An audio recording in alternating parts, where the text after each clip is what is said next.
Long ago, the leopard lived in a place called the High Veld, where there was sand and sandy-colored rock and tufts of sandy yellowish grass. The giraffe and the zebra and the kudu lived there, and they were sandy yellowish brownish all over. But the leopard was the sandiest, yellowest, brownest of them all, and he matched the color of the High Veld to one hair. This was very bad for the giraffe and the zebra and the others, for he would lie down by a rock or a clump of grass, and when the giraffe or the zebra or the kudu came by, he would surprise them. There was also an Ethiopian, a greyish, brownish, yellowish man, he was then, who lived on the High Veld with the leopard.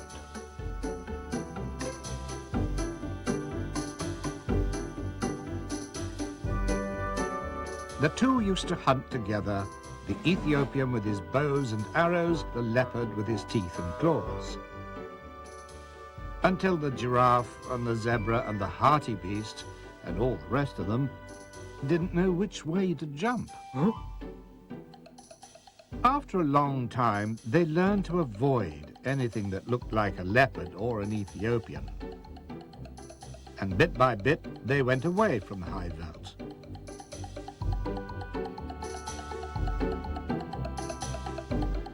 They scuttled for days and days till they came to a great forest full of trees and bushes and stripy, speckly, patchy-blatchy shadows. And there they hid.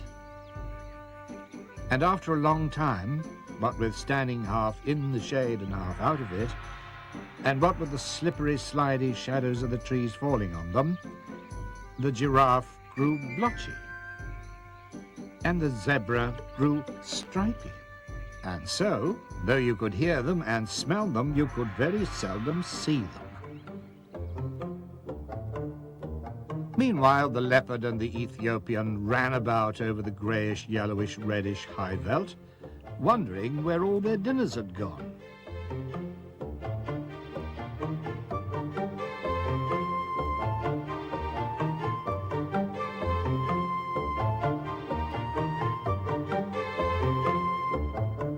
At last, they were so hungry, they went to see Bavian, the dog-headed barking baboon, who is quite the wisest animal in all Africa.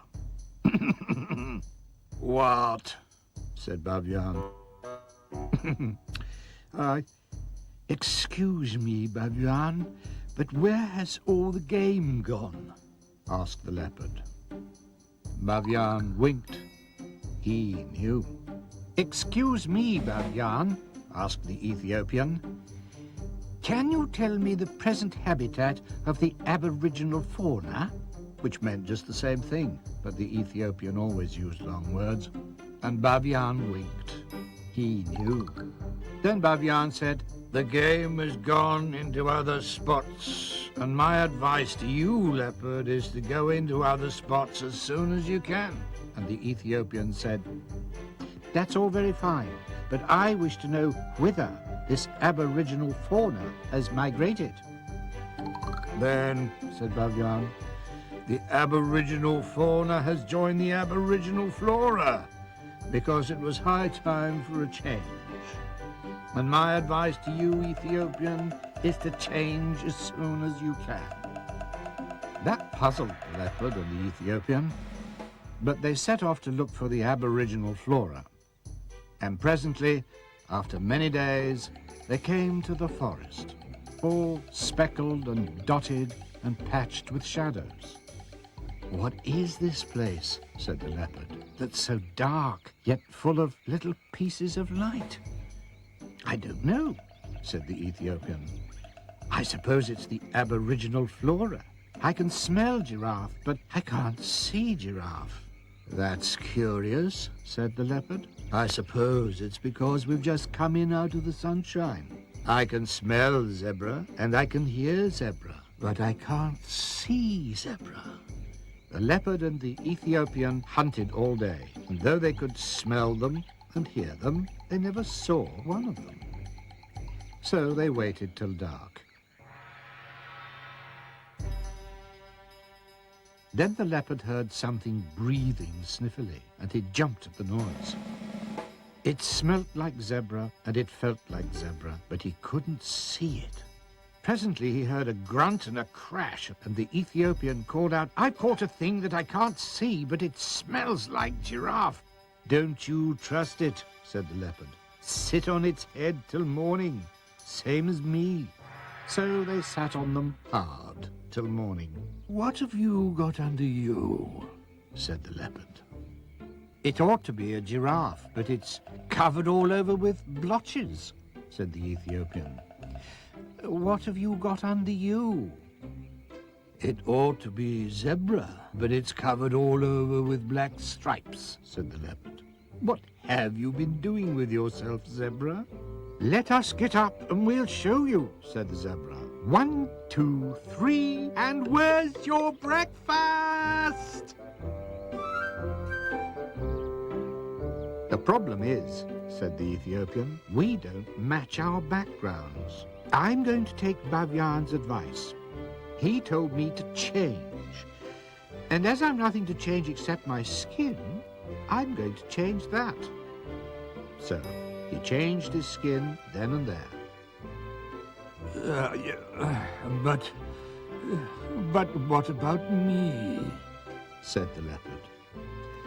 "You take Bavyan's advice too. He told you to go into other spots." "I went into this spot with you, and a lot of good it's done me." "Bavyan didn't mean spots in Africa. He meant spots on your skin. Look, I'll make them with the tips of my fingers." The Ethiopian pressed his fingers all over the leopard, and wherever they touched, they left little black marks. "There," said the Ethiopian. "Now you can lie right across the center of a path, with the sunlight sifting through the leaves, and look like nothing in particular. And you can stand in the shadows of a tall tree without being seen," said the leopard. "Now come along, and we'll see if we can't get even with Mr. 1, 2, 3, where's your breakfast?" So they went away, and lived happily ever afterwards. And that is all.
Once upon a most early time, there was a Neolithic man. He was not a Jute, or an Angle, or even a Dravidian, which he might well have been. He lived in a cave and he wore very few clothes, and he couldn't read and he couldn't write, and he didn't want to. And except when he was hungry, he was quite happy. His name was Tegumai Bopsulai, but we will call him Tegumai for short. He lived with a woman whose name was Teshumai Tewindro, but we will call her Teshumai for short. And her little girl daughter's name was Tafimai Metalumai, but we'll call her Taffy. And they were all three very happy. As soon as Taffy could run about, she went everywhere with Tegumai.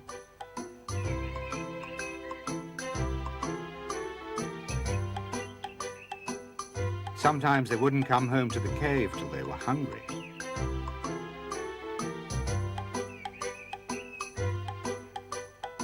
Then Teshumai would say, "Where in the world have you two been to get so shocking dirty?"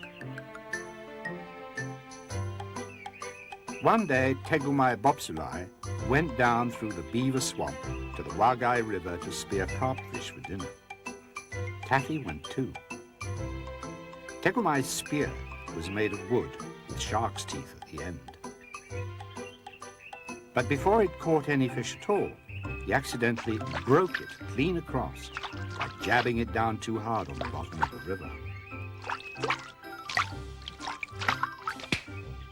They were miles and miles from home, and Tegumai had forgotten to bring any extra spears. "Here's a pretty kettle of fish," said Tegumai. "It will take me half the day to mend this." "There's your big black spear at home," said Taffy. "Let me run back to the cave and ask Mummy to give it to me." "It's too far for your little fat legs," said Tegumai. "Besides, you might fall into the beaver swamp and be drowned. We must make the best of a bad job." So he sat down and took out a little leather mending bag full of reindeer sinews, strips of leather and lumps of beeswax, and he began to mend the spear.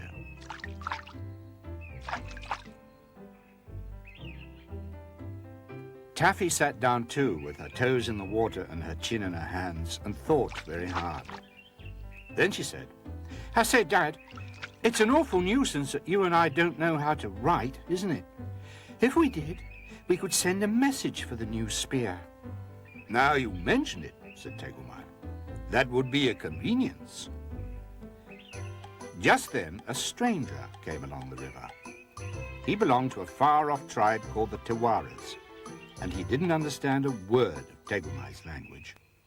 So he stood on the bank and smiled at Taffy. "Come here," said Taffy. "Do you know where my mother lives?" But being a Tewaran, the stranger just said, "Silly," said Taffy, and she stamped her foot. "Don't bother him," said Tegumai. "I'm not," said Taffy. "I only want him to do what I want him to do, but he doesn't understand." "Then don't bother me," said Tegumai, and he went on mending his spear. "This is a wonderful child," thought the Tewaran. "She stamps her foot and makes faces at me. She must be the daughter of the noble chief, who is so great he doesn't take any notice of me." So he smiled more politely than ever. "Now," said Taffy, "I want you to go to my mother, because your legs are longer than mine, and you won't fall into the beaver swamp, and ask for Dad's other spear, the one with the black hand." "I don't understand a word this very wonderful child says." So he twisted a piece of bark from a birch tree and gave it to Taffy. He did this to show that his heart was as white as the bark, and he meant no harm. But Taffy didn't understand. "Oh, I see," she said. "You want my mother's living address. Of course, I can't write, but I can draw pictures if I've anything sharp to scratch with." And she pulled at the shark's tooth hanging round the Tewaran's neck. "I was always told," thought the Tewaran, "that my shark's tooth was magic, and that if anybody touched it without my permission, they would immediately swell up or burst." But as Taffy didn't swell up or burst, and Tegumai didn't seem to be afraid that she would swell up or burst, the Tewaran thought he had better give her the shark's tooth. and Taffy used it to draw her picture. First, I'll draw Dad fishing with his spear all broken. Now, I'll draw the black-handled spear. It looks as if it's sticking in Dad's back, and that's because the shark's tooth slipped. And this is me explaining to you. My hair doesn't really stand up like that, but it's easier to draw that way. And this is you. I put the spear Dad wants in your hand. The Tawaran hurried away with the picture and ran for miles till, quite by accident, he found Teshumai Tawindro at the door of the cave. She was talking to some other Neolithic ladies. The Tawaran recognized Teshumai because she looked very much like Taffy. He smiled politely and handed Teshumai the birch bark. As soon as she saw the picture, she screamed. The other Neolithic ladies at once knocked him down and sat on him. He has stuck my Tegumai all full of spears and frightened poor Taffy so that her hair stands on end, cried Teshumai. Then he brings me a horrid picture of how it was done. Look! She showed the picture to the Neolithic ladies sitting patiently on the Tawaran. Most shocking, they said, and they filled the Tawaran's hair with mud. Then they led him down to the Wagai River so that he might show them where he had hidden poor Taffy. They found Taffy making daisy chains. What are you doing to my nice stranger man? He came with a horrible picture showing my Tegumai full of spears and you with your hair standing up with fright, said Teshumai. I wanted the stranger man to fetch Dad's spears, so I drawed it, said Taffy. You've hit upon a great invention. I didn't intend to. Never mind. Someday people will call it writing. Then he asked the Tawaran if he would like to join their tribe, because he was a gentleman, and didn't make a fuss about the mud the Neolithic ladies had put into his hair.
In the far-off times, there was a stickly, prickly hedgehog.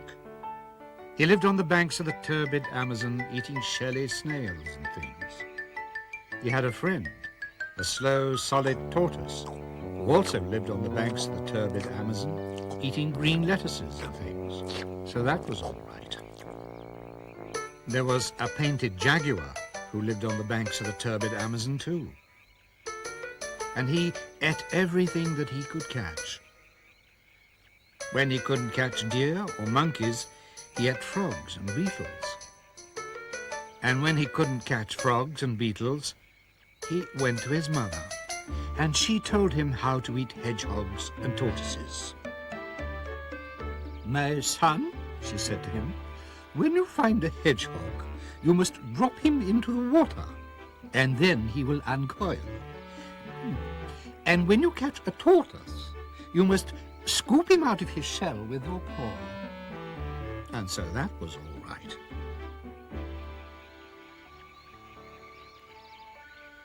One beautiful night, the painted jaguar found Stickly Prickly Hedgehog and Slow and Solid Tortoise sitting under the trunk of a fallen tree.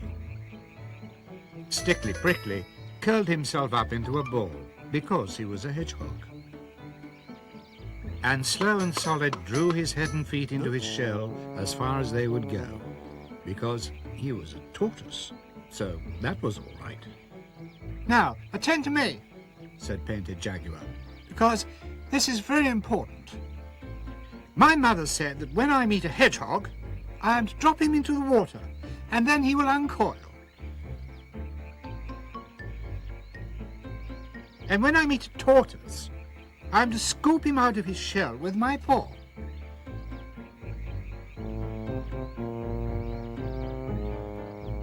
Now, which of you is tortoise? Because I can't tell." "Are you sure of what your mother told you?" said Stickly Prickly Hedgehog. "Are you quite sure? Perhaps she said that when you uncoil a tortoise, you must shell him out of the water with a scoop. And when you paw a hedgehog, you must drop him on the shell." Are you sure of what your mother told you? said Slow and Solid Tortoise. Are you quite sure? Perhaps she said that when you water a hedgehog, you must drop him into your paw. And when you meet a tortoise, you must shell him till he uncoils. I didn't want your advice at all. I only wanted to know which of you is hedgehog and which is tortoise. "I shan't tell you," said Stickly Prickly, "but you can scoop me out of my shell if you like." Aha, said the Painted Jaguar. now I know you're the tortoise, and I'm going to scoop you out of your shell. "Yow!" screamed Jaguar. And Stickly Prickly went and hid in the bushes. Painted Jaguar's paw was filled with prickles. He put it into his mouth, but the prickles hurt him worse than ever. Now I know he isn't tortoise. But how do I know that this other is? But I am tortoise, said Slow and Solid. Your mother was quite right. She said that you were to scoop me out of my shell with your paw. Begin.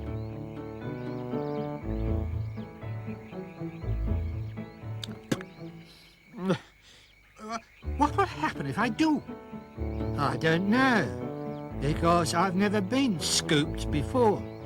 But I tell you truly, if you want to see me swim away, you've only to drop me into the water. Ah, my mother told me that I was to drop one of you two into the water, and as you seem so anxious to be dropped, I think you don't want to be dropped. So I'm going to drop you into the turbid Amazon. I warn you that your mother won't be pleased.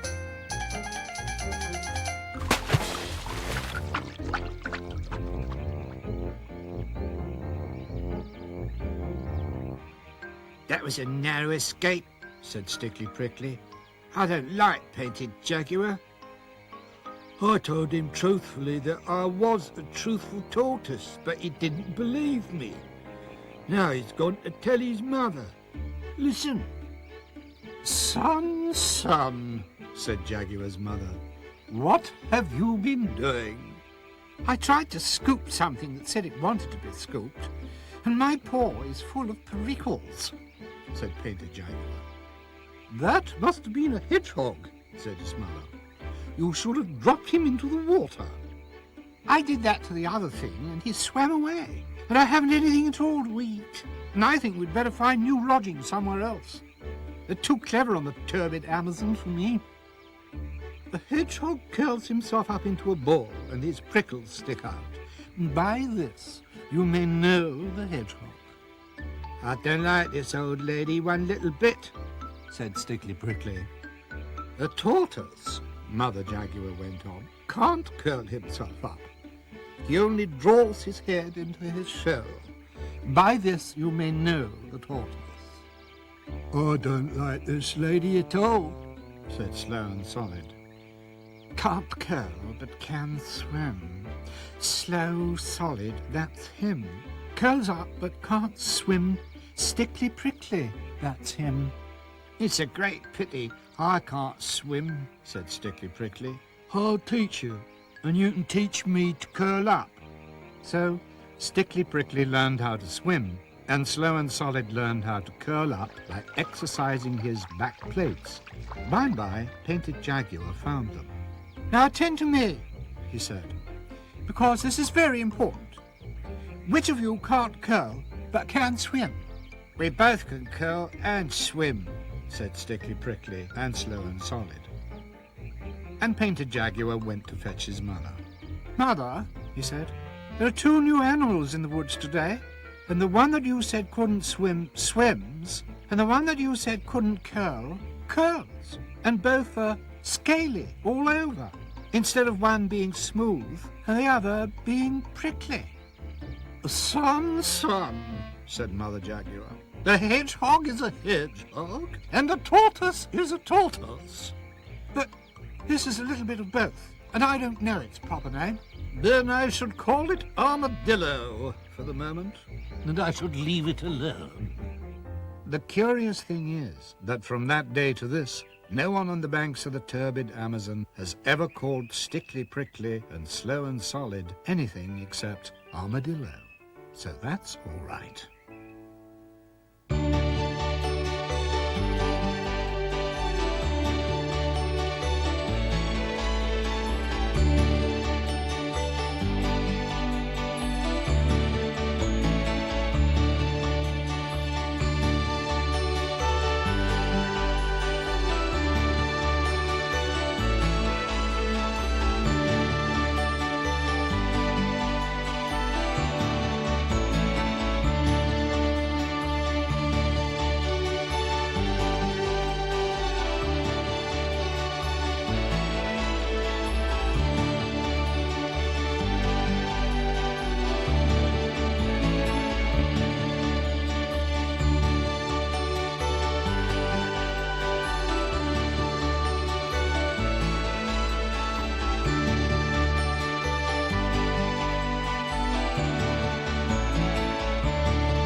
Not always was the kangaroo as he is now, but a different animal with 4 short legs.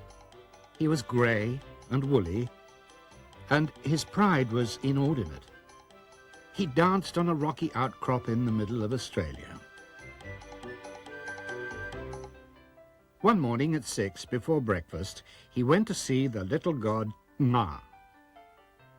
He went to Nga, saying, "Make me different from all the other animals by 5 this afternoon." Up jumped Ma from his seat on the sand flat and shouted, Go away! He was grey and he was woolly and his pride was inordinate. He danced on a rock ridge in the middle of Australia. The next morning at 8 after breakfast, he went to Middle God, Ming, saying, Make me different from all other animals by 5 this afternoon. Up jumped Ming from his burrow in the spinifex and shouted, Go away! He was grey and he was woolly and his pride was inordinate. He danced on a sandbank in the middle of Australia. That evening at 10, before dinner time, he went to Big God Ngong. He went to Ngong saying, Make me different from all other animals. Make me popular and wonderfully run after by 5 this afternoon. Up jumped Ngong and shouted, Yes, I will. And he called to Dingo, Yellow Dog Dingo, always hungry and dusty in the sunshine.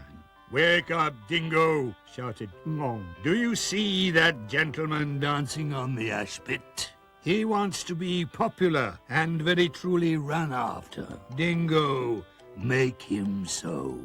Up jumped Dingo and said, What? That cat rabbit?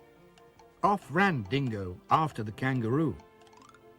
Off went the proud kangaroo on his 4 little legs. He ran through the desert.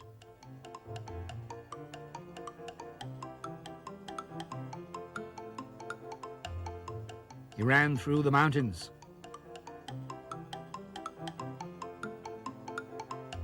He ran through the reed beds.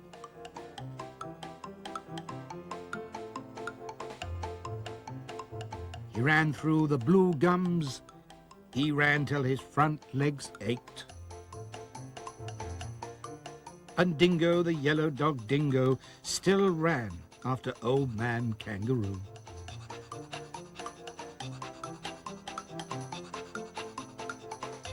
On ran Kangaroo. He ran through the ti trees. He ran through the long grass. He ran through the short grass.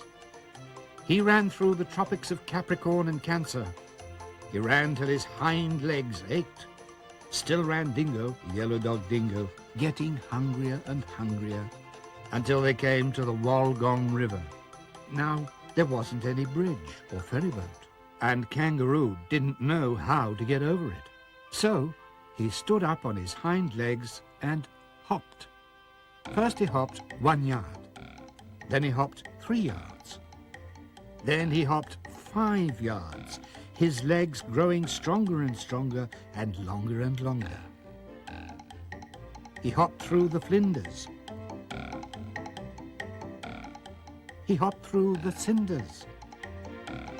He hopped through the deserts in the middle of Australia. He hopped like a kangaroo. He hadn't any time for rest or refreshment, even though he wanted them very much.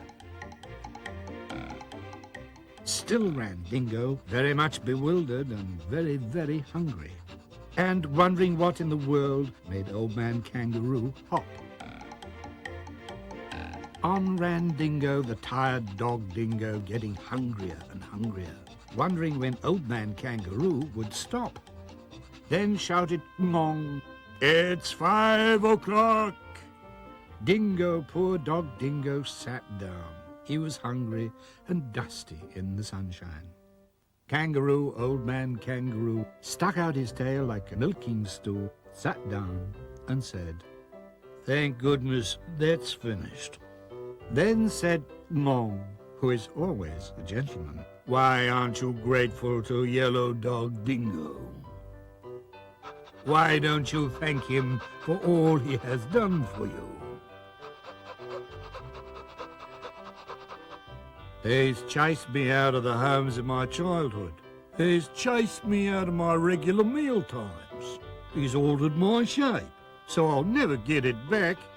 And he's stretched my legs so they'll never be the same."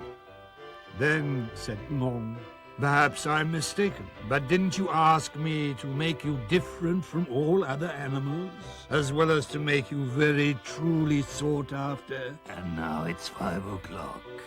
Yes, said Kangaroo, but I wish that I hadn't. I thought you would do it by charms and incantations. But this is a practical joke. Joke, said Mong. Say that again and I'll whistle up Dingo To chase you again. No, said Kangaroo. You're right. I only meant to explain to your lordliness that I've had nothing to eat since morning, and I'm very empty indeed. Yes, Said Dingo. I'm just in the same situation. I've made him different from all other animals, but I haven't had any tea. Then said Mong, come and ask me about it tomorrow, because... I'm going to wash. So they were left in the middle of Australia, Old Man Kangaroo and Yellow Dog Dingo, and each said, That's your fault.